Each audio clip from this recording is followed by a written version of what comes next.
On Overdrive today, we check out the updated Kawasaki Ninja 650 and pit the Citroën C3 against the Tata Punch. Hello and welcome to Overdrive. I'm Soini Dutt. Kawasaki has given the Ninja 650 another upgrade. In fact, with the 2020 upgrade, the motorcycle had become a lot more leaner and meaner. And now with the 2023 upgrade, the motorcycle tends to be a lot more safer. But does that make it a complete package? Rohit will tell us more. Let's begin with a backstory. This area is called Lavasa, one of the most favorite destinations for motorcyclists in Pune, the district where Kawasaki India assembles their motorcycles. The first big bike that they assembled in Pune was the Ninja 650, a motorcycle that taught me never to buy vehicles without test riding them. That was back in 2011. I bought that bike looking at the spec sheet, and that was instant regret. I brought that motorcycle to these very roads to run it in, to try and fall in love with it. But we just didn't click. It almost felt like a failed arranged marriage. Probably I wasn't a good enough rider. But many agreed that that motorcycle lacked front-end feel, the brakes felt wooden, and it was probably the most lethargic, full-fed motorcycle of that time. Years have passed, the roads have clearly degraded, but the Ninja 650, oh, that's grown. And how? It's become such a brilliant motorcycle now. Let's take a look. Simply look at the confidence with which she enters these corners.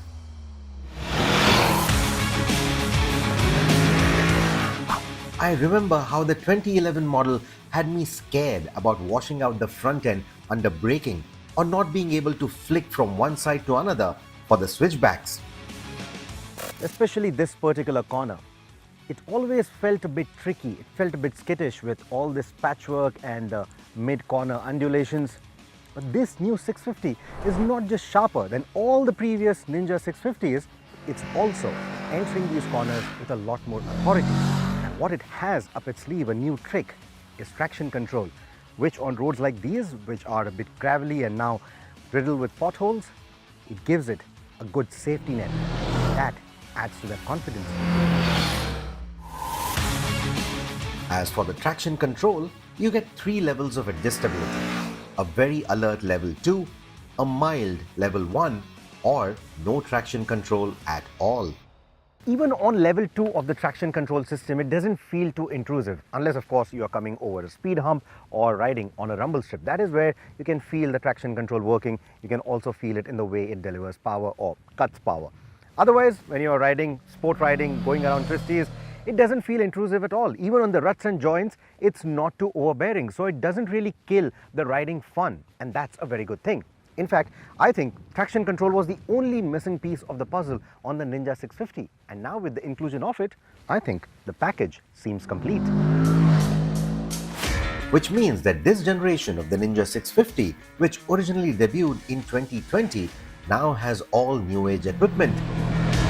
The safety net of ABS and traction control, a more evocative styling, a compact and sharp design inspired from the ZX6R, a lighter construction which makes this motorcycle only weigh 196 kilos with all its fluids topped up, the sheen of a 4.3-inch TFT full-color display, and the added convenience of the Kawasaki Rideology app. Some would wish for upside-down forks too, but these 41mm conventional units, along with the near horizontal rear monoshock, do a fine job of tackling our poor road conditions without bottoming out, and at the same time maintain a taut feeling through the bends. So what you essentially get is a bike that feels sporty around the bends but feels as easy to maneuver in the city as a street bike, and on the highway it transforms into a comfortable sport tourer. Even the brakes see a vast improvement over all the previous generations of the Ninja 650. Of course, the front lever feel, it's a bit too spongy for my liking, but the bite is quite predictable, it's quite progressive, and that is what I like. Also, what you get is much better engine braking than before. So, in terms of the overall braking, in terms of the overall deceleration, it feels a lot more confident whether you're riding around the twisties or even on the highway. The 649cc parallel twin from Kawasaki is one of the sweetest middleweight engines that you can bet your money on. And it isn't hard to see why it does duty in everything from this Ninja to a street naked, an adventure tourer, and even a cruiser. Now, in terms of the power delivery, how the power feels to you as a rider, it slots in between the Ninja 400 and the big ZX6R. Of course, compared to the 400 or the 6R, this is actually more comfortable because it gives you a lot more room. So if you are someone like me with a larger frame, it will give you more room to move around compared to a Ninja 400. But at the same time, it doesn't feel as big as the ZX6R, which may or may not be to someone's liking. At the same time, it doesn't feel as aggressive, as committed as the 6R.